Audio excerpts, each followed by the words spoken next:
This video is brought to you by ncix.com. Great technology, selection, and service.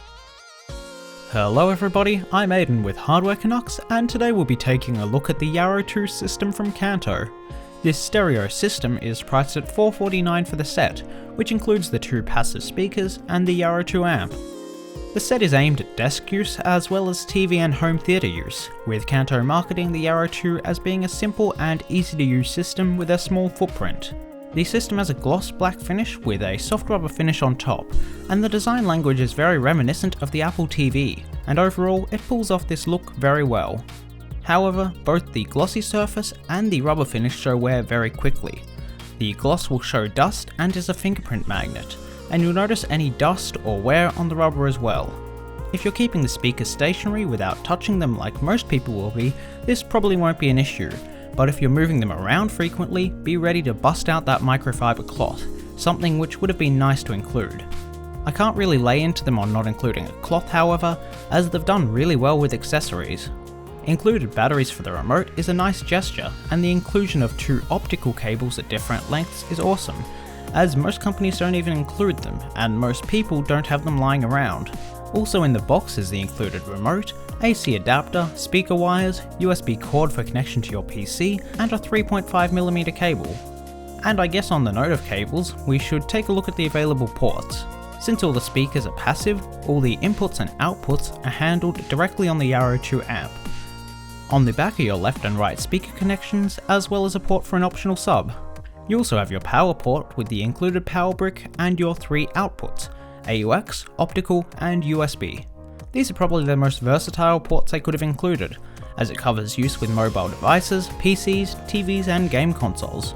The one other connection that would have really made this amp would have been Bluetooth, like on the YU3 speakers, as having an amplifier which you can pair with any speakers to make them Bluetooth compatible would have been awesome. However, Kanto decided not to include that on the Yaro 2. You also have a headphone jack on the front, and while Kanto didn't market this, the Yaro 2 has quite a powerful headphone amplifier built in as well.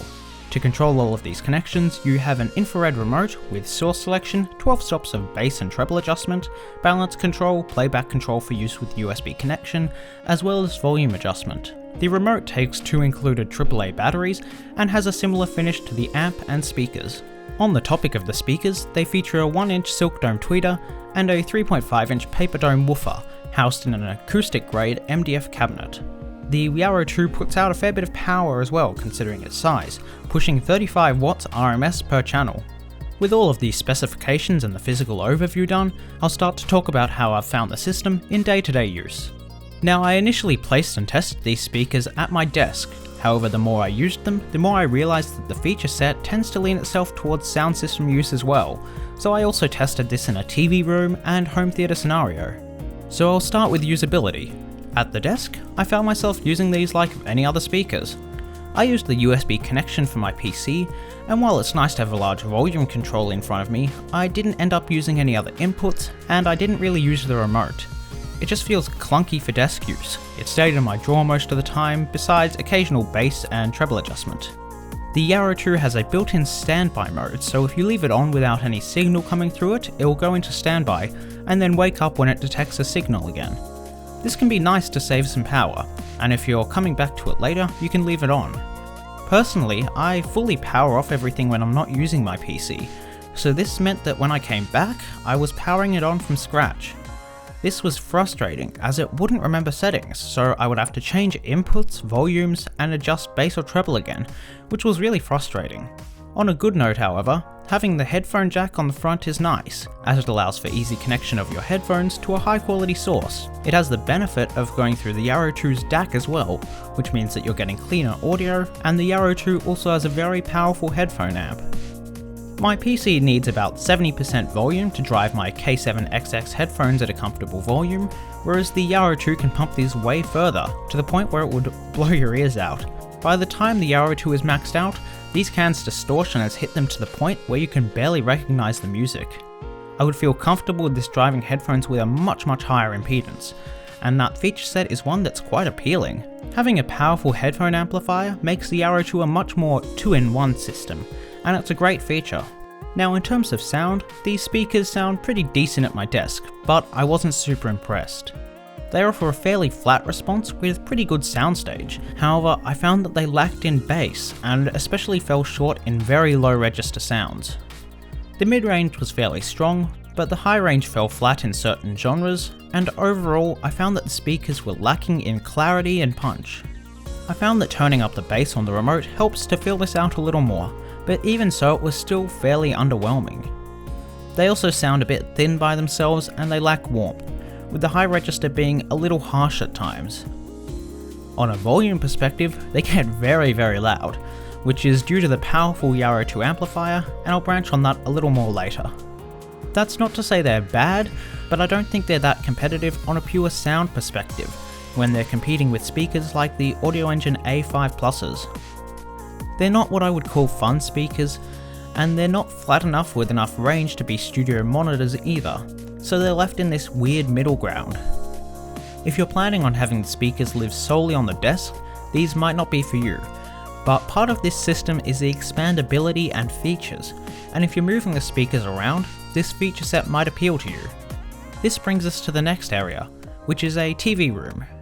This is where I think the Yaro 2s excel.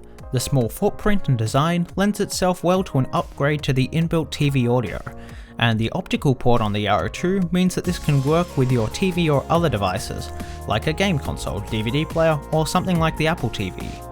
For most TV programs, the speakers perform really well.